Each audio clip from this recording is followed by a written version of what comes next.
네, 우리 옆사람 축복합니다. 네, 주님의 이름으로 주님 위해 삽시다. 얘기합시다. 오늘 말씀은 마태복음 8장 5절부터 13절까지입니다.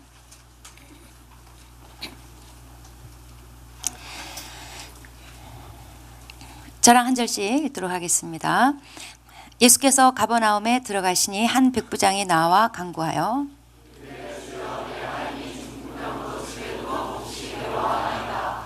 이르시되 내가 가서 고쳐주리라.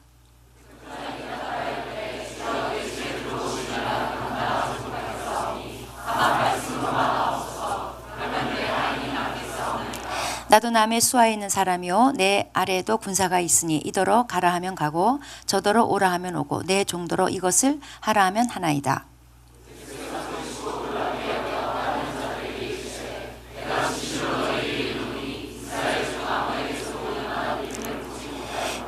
또 너희에게 이르노니 동서로부터 많은 사람이 이르러 아브라함과 이삭과 야곱과 함께 천국에 앉으려니와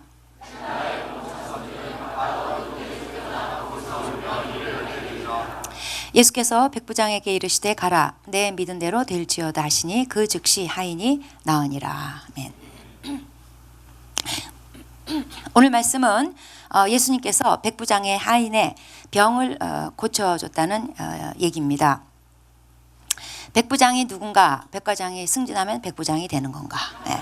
옛날에 저희 교회 개척교회 시절에 그 건물을 관리하던 분이 하루는 저한테 자기 승진했다며 부장이 됐다는 거예요. 그분 성이 백씨였어요. 졸지에 백부장이 된 거예요. 근데 그분은 믿음이 없거든요. 그러니까 그분을 부를 때마다 백부장이라고 부르는 게 너무 늘 어색했어요. 저는 백부장 하면 성경 말씀이 생각나는 게 아니라 그분이 생각이 나요. 자, 백부장은 뭐냐? 로마 군인 100명을 지휘하는 장교예요. 직업 군인입니다. 저희 교회 최근에 불신자가 오셔서 예수 믿은 군인 아저씨가 있는데 오늘 오다가 만났어요. 그래서 제가 오늘 군인 얘기하니까 앞에 와서 앉으라고 그래요. 지금 앞에 와서 앉았습니다. 군인 얘기. 네.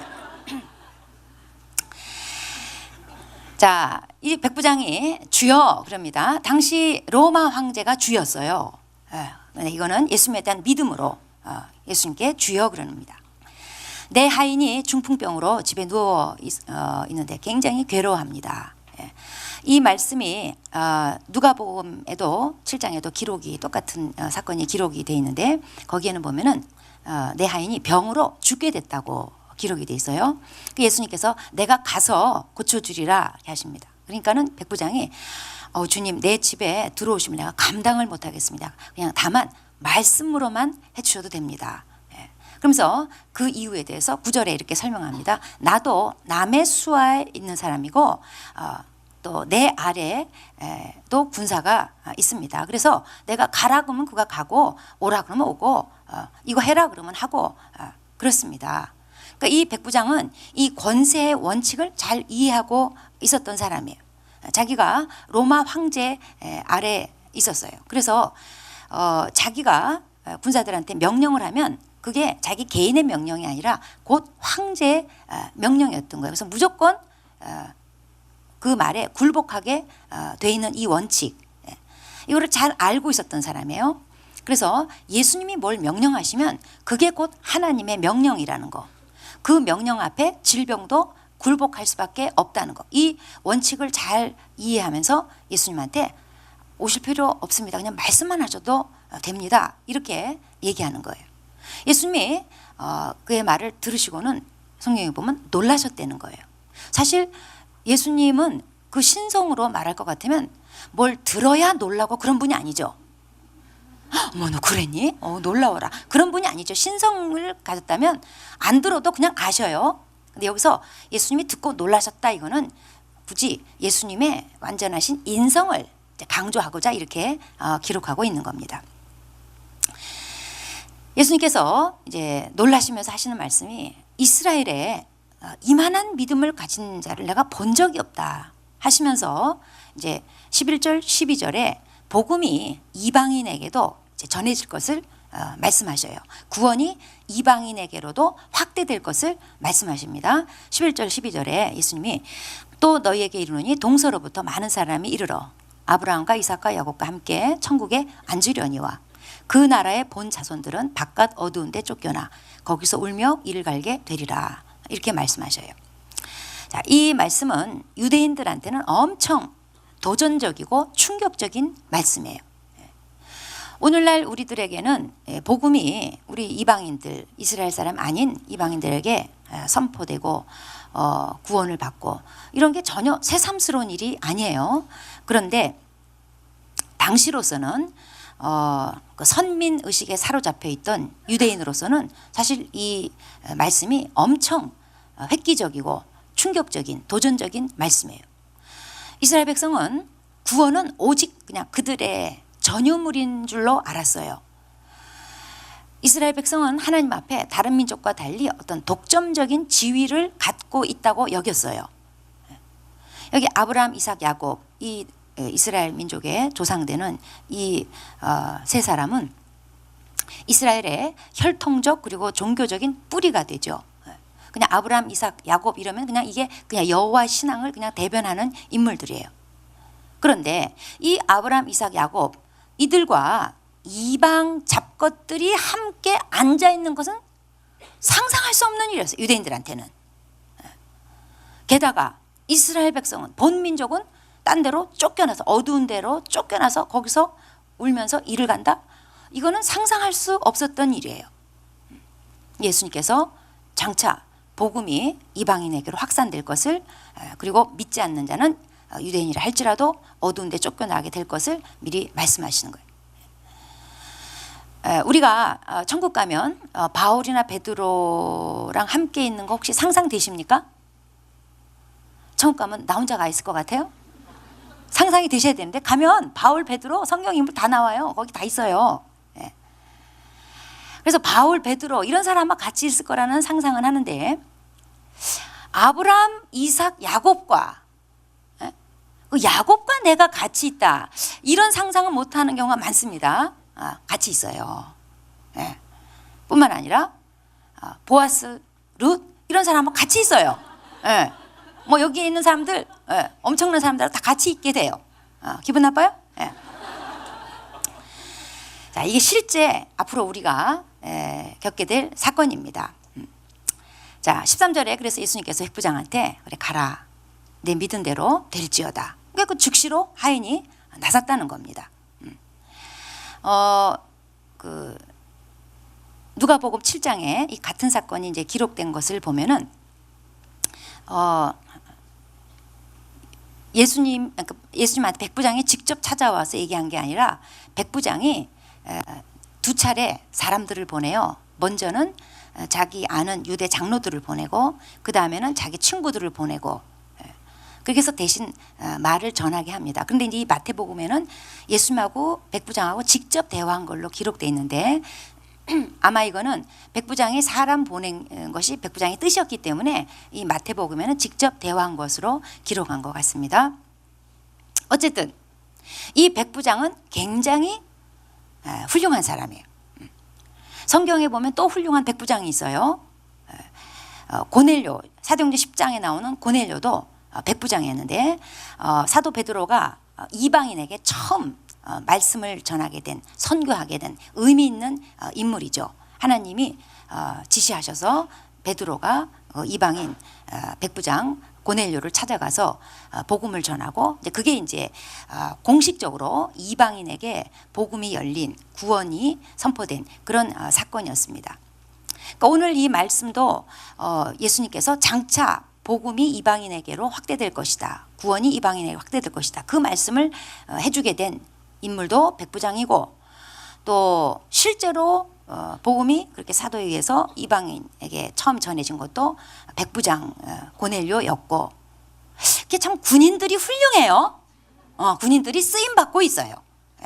근데 제가 이 치유상에 가보면요, 내적 치유할 때 이 군인 자녀들 특별 코너를 만들잖아요. 군인 자녀들 상처가 많습니다. 상처 많으니까 예수 믿었겠지. 그러니까 우리 교회 왔겠죠. 어쨌든 군인들은 하나님께 이래저래 쓰임을 받아요. 그리고 어쨌든 군인은 훌륭합니다. 네. 자, 그런데 이제 특별히 여기서 이제 백부장의 훌륭한 점을 좀 몇 가지를 보고자 하는데, 우선은 이 백부장이 자기 종을 아주 각별히 사랑하고 돌볼 줄 아는 사람이었다는 점이에요. 누가복음 7장 2절에 보면은 이 자기 하인을 뭐라고 표현을 하냐면 나의 사랑하는 종이 병들어 죽게 됐대요. 자기 종을 사랑했어요. 당시의 종이라는 것은 그냥 가축이나 다름없는, 게다가 병들어 죽어간다, 죽어가는 종이다, 이건요 하등에 쓸모가 없는 존재였어요. 그러니까 그 병들어 죽어가는 종을 그냥 죽게 내버려 둬도 하등에 문제가 되지 않는 그런 사회였어요. 그런데 이 백부장은 자기 종을 사랑하고 아꼈어요. 당시 시대적 상황으로 볼 때 무시해도 되는 자인데 굳이 그 병들어 죽어가는 종을 위해서 백부장이 이렇게 수고를 하는 거예요. 사실 당시에 예수님을 직접 만난다는 거, 그리고 예수님께 뭘 부탁한다는 거, 이게 자주 있는 기회가 아니잖아요. 어쩌면 일생에 한 번 쓸 수 있는 카드예요. 그런데 모처럼 만난 예수님, 그리고 모처럼 부탁할 기회를 자기 승진 위해서 쓰지 않았어요. 이 한 번 쓸 수 있는 카드를 쓸모없는 자를 위해서 쓴 사람이에요. 굉장히 훌륭한 사람이에요. 또 이 백부장의 훌륭한 점은 뭐냐면 유대인들조차도 인정해줬던 사람이라는 거죠. 당시 유대인들은 로마에서 이제 압제당하던 식민 백성들이었기 때문에 로마인들에 대한 혐오감이 굉장했어요. 더군다나 유대인들은 여호와 신앙 때문에 로마 황제를 신이라고 하고 주라고 불러야 되는 그런 종교적 갈등 가운데 있었기 때문에 로마인들에 대한 혐오감이 굉장했어요. 그럼에도 불구하고 이 백부장이 자기 하인 아팠을 때 예수님하고 다리를 이어줄 사람으로 유대인 장로들을 보내. 그 사이가 안 좋으면 그거 가겠습니까? 이 유대인 장로들이요 발벗고 나서서 도와줘요. 누가복음 7장 4절에 보면은 어떻게 기록되어 있냐면 그 유대 장로들이 이 백부장을 위해서 예수님께 간절히 구했대요. 간절히. 그러면서 이 사람을 위해서 일하시는 게 합당합니다. 이 사람으로 말할 것 같으면 우리 민족을 사랑하고 그래서 회당까지 지어준 인물입니다. 이러면서 제발 좀 부탁을 들어달라고 유대인 장로들이 발벗고 나서서 예수님한테 부탁을 해요. 정말 유대인들한테 이렇게 인정받지 않았다면 혹시 부탁을 받았어도 가서는 에이, 하든가 말든가 뭐 예수님 그냥 저 사람이 저랬어요. 이래도 될 판인데 간절히 부탁을 하는 거예요. 이 사람 부탁은 꼭 들어주셔야 해야 됩니다. 이렇게 간절히 부탁을 했다는 거예요. 자기 일처럼. 이거는 식민지 백성들로부터 참 듣기 어려운 소리예요. 이런 대접받기 쉽지 않아요. 마치 옛날에 일제시대 때 한국 사람이 일본 순사 위에서 가서 이렇게 막 간절히 부탁을 하고 막 두둔을 한 그런 격이에요. 이 백부장의 훌륭함을 보여주는 면입니다. 또 이 백부장은 겸손한 사람이었어요. 로마인하고 유대인 사이에는 당시 엄격한 민족적으로 격차가 있었는데 이런 민족적 편견을 뛰어넘고 또 자기 위신 같은 거 따지지 않았어요. 식민지를 통치하는 관리로서 식민지 일개 목수한테 와서 부탁하기가 쉬워요? 근데 그런 거 따지지 않았어요. 그 다음에 예수님이 자기 집에 오시는 게 감당이 안 된다고 표현했어요. 예수님 앞에서 자신의 무가치성을 알았던 거예요. 이 백부장은 한마디로 인간성이 된 사람이에요. 됨됨이가 훌륭한 사람이에요. 근데 예수님이 칭찬하신 것은 그의 인간성이 아니었어요. 뭐였어요? 그의 믿음이었어요. 그것도 아주 극찬을 하셨어요. 물론 예수님이 사람 됨됨이나 인간성에 관심이 없다, 뭐 그런 건 무시하신다, 그런 건 아니죠. 그렇지만 예수님이 더 중시하는 게 있다 이 말이에요. 이걸 볼 줄 알아야 돼요. 믿음이에요. 사람은 싸가지가 없으면 안 돼요. 에? 싸가지가 뭡니까? 네 가지. 인의 예지. 네 가지. 중요한 거예요. 자, 옆 사람한테 싸가지를 지키자. 싸가지가 있어야 된다. 인의 예지. 근데 그보다 주님이 더 중시하는 게 있다는 게 중요한 거예요. 믿음이에요. 신. 주님 앞에는 싸가지보다 믿음이 더 중요해요.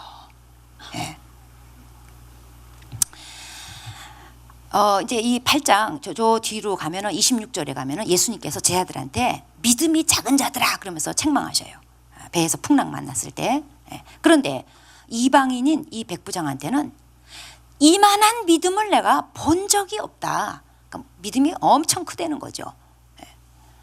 이만한 믿음. 백부장의 이만한 믿음. 바로 우리가 본받아야 될 믿음이에요. 어떤 믿음입니까?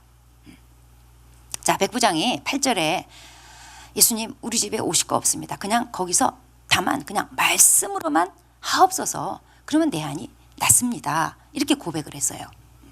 즉 말씀 한마디만 하시면 됩니다. 오시지 않으셔도 됩니다. 얘기해요. 자, 예수님 말씀 한마디만 하시면 됩니다. 이 말에 엄청난 믿음이 들어있다는 거예요. 예수님이 인정하셨으니까 그렇다면 그런 거죠. 자, 백부장의 이 말은 뭐냐면 예수님 말씀은 곧 하나님 말씀이십니다. 그러니까 자기가 명령을 하면 그게 곧 로마 황제의 명령이었어요. 그래서 전쟁터에서 진격 그러면요 이게 로마 황제의 진격 명령인 거예요. 부하들이 거스를 수가 없어요. 그러니까 자기가 말하는 대로 부하들이 그대로 하는 거예요. 이 원칙을 백부장은 잘 알고 있었고 예수님이 말씀하시면 그게 곧 하나님 말씀이고 만물은 다 순종하게 돼 있다. 예수님 말씀은 하나님 말씀이고 하나님 말씀은 만물을 그대로 말씀하시는 대로 되게끔 만드는 능력이 있다. 이걸 이 백부장은 알고 있었던 거예요. 믿었던 거예요. 그 믿음을 칭찬하신 거예요. 창세기 1장에 보면은 천지 창조할 때 하나님이 말씀하십니다. 그러면 그대로 되니라. 창세기 1장은 하나님이 창조하신 6일 동안의 일을 기록하고 있는데 이 6일 동안에 하나님이 말씀하셨고 그 말씀이 그대로 되니라. 그대로 되니라. 이 문장이 6번 나와요. 창세기 1장 6절 보시면 하나님이 이르시되 말씀하셨단 말이에요. 물 가운데 궁창이 있어 물과 물로 나뉘어라 이렇게 말씀하시니까 그대로 되니라. 하나님 말씀하시니까 그대로 되니라. 또 9절로 가면은 하나님이 이르시되 말씀하신 거예요. 천하의 물이 한 곳으로 모이고 묻이 드러나라 하시니 그대로 되니라. 말씀하시니 그대로 되니라. 말씀하시니 그대로 되니라. 이게 창세기 1장에 6일 동안 6번 걸쳐서 기록이 돼 있어요. 그러니까 예수님께서 우리 집에 오실 것 없이 그냥 나아라. 말씀만 하시면 그대로 됩니다. 오실 것 없습니다. 오시는 거는 나같이 누추한 자 제가 감당이 안 됩니다. 백부장이 그렇게 얘기했어요. 이게 예수님에 대한 놀라운 믿음의 고백이었다고 예수님이 그렇게 평가해 주신 거예요. 예수님 말씀이 곧 하나님 말씀이고 하나님 말씀은 말씀만 하면 그대로 되니라. 그대로 되게 만드는 능력이 있고 그런 권세가 있는 말씀이라는 이 믿음의 고백. 이거를 예수님께서 극찬을 하신 거예요. 이스라엘 민족 중에 이만한 믿음 가진 자를 내가 본 적이 없다 하시면서 극찬하셨어요. 오늘 본문에서 백부장의 하인이 치유받은 사건을 통해서 우리가 얻어야 될 교훈들이 있습니다. 그건 뭐냐면 예수님을 한 번도 본 적도 없고 만난 적도 없는 지금 우리들한테 오늘 8절 말씀에서처럼 다만 말씀으로만 하시옵소서. 그러면 내 종 하인이 낫겠습니다. 다만 말씀으로만. 우린 예수님 본 적 없어요. 만난 적 없고 우리한테 뭐 손으로 뭐 타치해 주신 적 없어요. 그러나 다만 말씀으로만 믿어도 지금 주님이 옆에 계신 것처럼 나한테 손대 주신 것처럼 동일하게 예수님의 능력이 역사하신다는 것을 증거해 주는 거예요. 예수님이 손대시지 않아도, 손 닿는 거리에 계시지 않아도, 지금 하나님 보호자 우편에 저 멀리 3층 천에 하나님 보호자 우편에 앉아 계실지라도 그분이 말씀하시면 그분이 말씀하신 것은 그대로 되니라. 이렇게 믿는 자에게 동일하게 역사하신다는 거예요. 다만 말씀으로만 읽고 그냥 믿어요. 그럴 때 동일하게 역사하신다는 거예요. 이 백부장의 하인 치유받은 사건이 우리에게 그런 교훈을 주는 거예요. 그 다음에 예수님께서 이만한 믿음을 내가 본 적이 없다. 자, 이거는 우리들에게도 주님께서 도전을 주고 계신 말씀인 거예요. 이만한 믿음이 나에게도 있는가 살펴봐라. 그리고 이만한 믿음으로 성장해라. 주님께서 우리에게 말씀하시는 거예요. 이만한 믿음이 무슨 믿음입니까? 조금 더 의심 없이 그냥 주님이 말씀하신 거는 그대로 다 돼. 조금 더 의심이 없이 그냥 절대 믿음을 가지고 그냥 받아들이는 거예요. 그게 주님 말씀하시는 이만한 믿음이에요. 요즘 우리 매일 성경 큐티 본문이 이제 솔로몬 얘기로부터 해서 그의 타락과 그다음에 그 아들 때에 가서 나라가 찢어지는 그런 본문으로 말씀을 묵상하고 있습니다.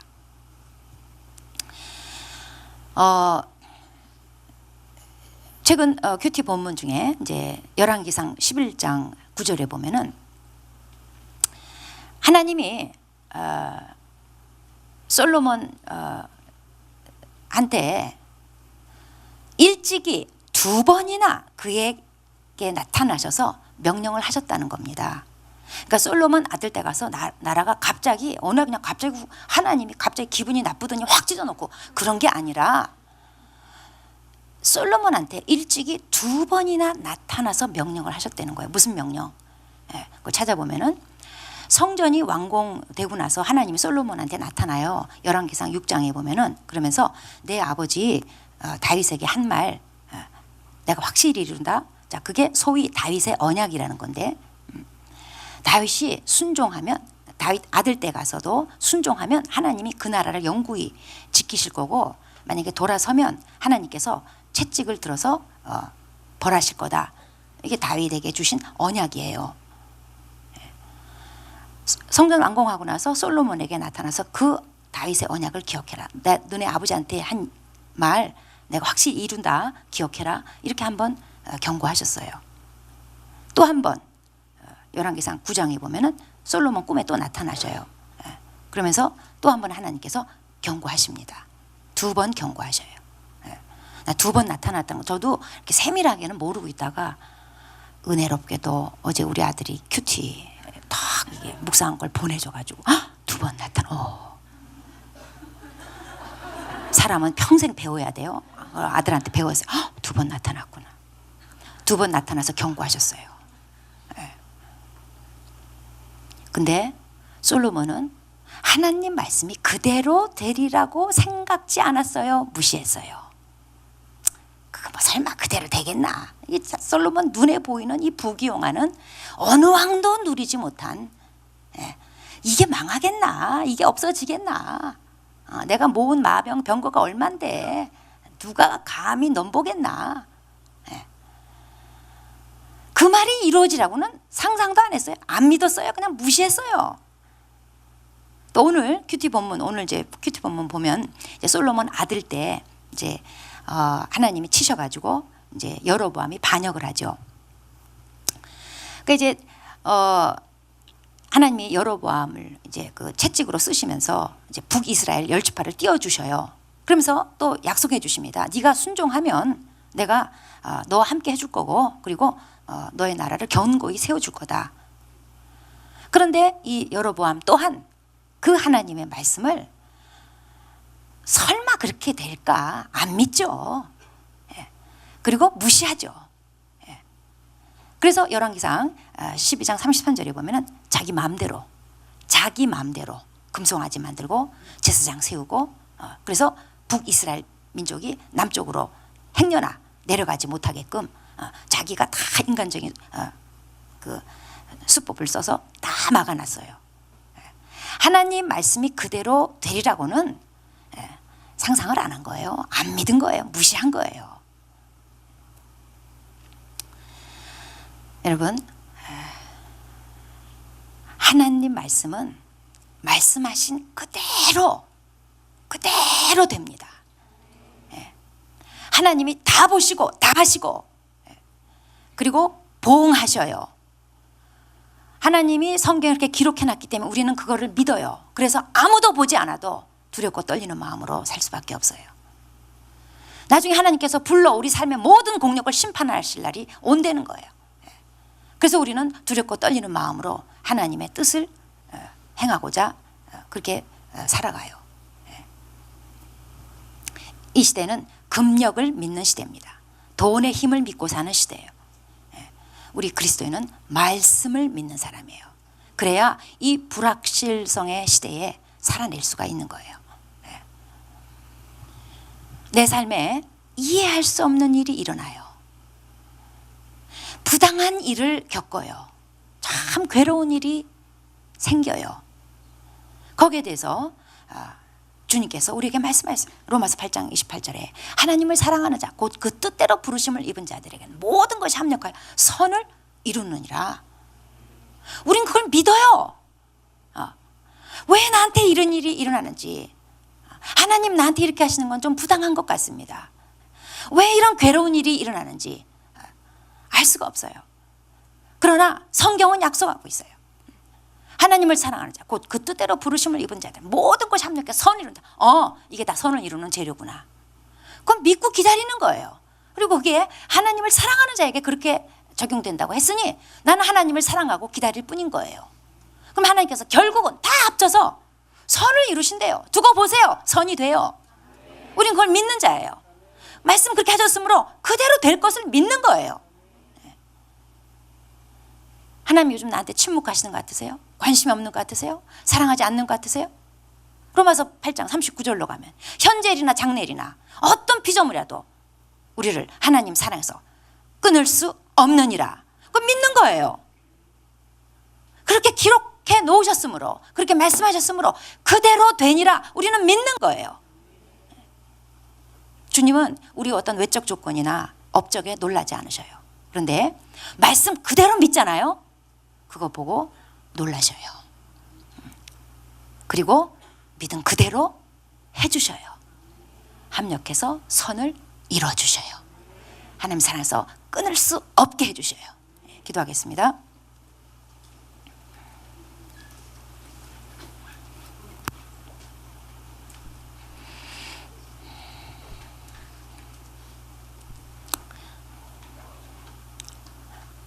하나님은 내 외적 조건 가지고, 내 업적 가지고 놀라지 않습니다. 세상 사람들이 놀라는 거 가지고 놀라지 않습니다. 그런데 오늘 예수님을 통해서 볼 때 말씀 그대로 될 것을 그냥 믿을 때 주님이 놀라셨다는 거예요. 그 믿음에 놀라워하셨다는 거예요. 그리고 그 믿은 대로 되게 하셨다는 겁니다. 내 삶을 하나님이 다 보시고 다 하시고 그리고 보응하십니다. 지금 하나님이 바로 내 옆에 계시지 않아도, 예수님이 지금 나를 타치하시거나 내 눈에 보이진 않아도, 저 3층 전에 하나님 보좌 우편에 앉아 계신다 할지라도, 먼 곳에 계신다 할지라도 주님은 다 보시고 다 아셔요. 그리고 행한 대로 갚으셔요. 마지막 날 불로 내 삶의 공력을 심판하셔요. 우린 그걸 믿고 살아요. 또 내 삶에 정말 지금 이해할 수 없는 일, 괴로운 일, 분명한 거는 하나님 약속하신 말씀은 모든 것이 합력하여 선을 이루리라. 기다려봐라. 근데 어떤 자에게 그렇게 해주시냐면 하나님을 사랑하는 자. 그래서 우리는 하나님을 사랑하고 이 말씀을 믿고 기다리는 겁니다. 그럴 때 그 말씀 믿은 대로 하나님께서 다 합해서 선으로 이루어 주실 겁니다. 이 시간에 우리 하나님 앞에 고백하겠습니다. 하나님, 저 말씀 그대로 믿겠습니다. 하나님을 사랑하는 자에게는 모든 것이 합력해 선을 이루신다고 말씀하셨으므로 저 그대로 될 것을 믿습니다. 지금 괴로운 일, 부당한 일, 이해할 수 없는 일, 이 모든 것 다 합해서 결국엔 선이 되게 하실 것을 저는 믿습니다. 기다리겠습니다. 하나님 사랑하면서 기다리겠습니다. 고백하시겠습니다.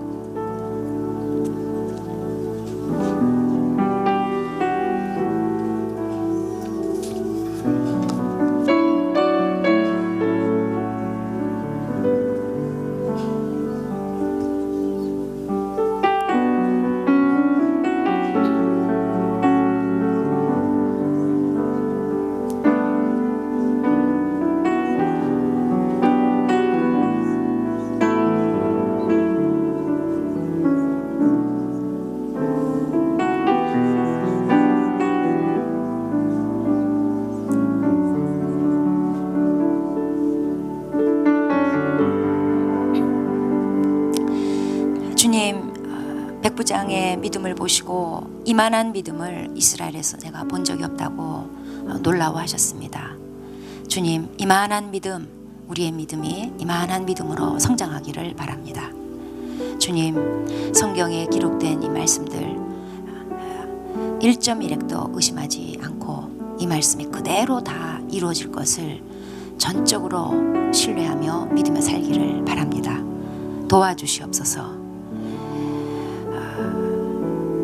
하나님이 지금 눈에 보이지 않아도, 예수님의 손길이 지금 내게 닿지 않아도 주님은 말씀으로만으로도 우리 삶 가운데 그대로 역사하시는 분이신 것을 믿습니다. 멀리 3층 전 하나님 보좌 우편에 앉아 계신다 할지라도 지금 내 삶을 다 보시고 다 아시고, 그리고 행한 대로 보응하실 하나님을 믿습니다. 그렇게 성경에 기록되었으므로 그게 그대로 이루어질 줄 믿습니다.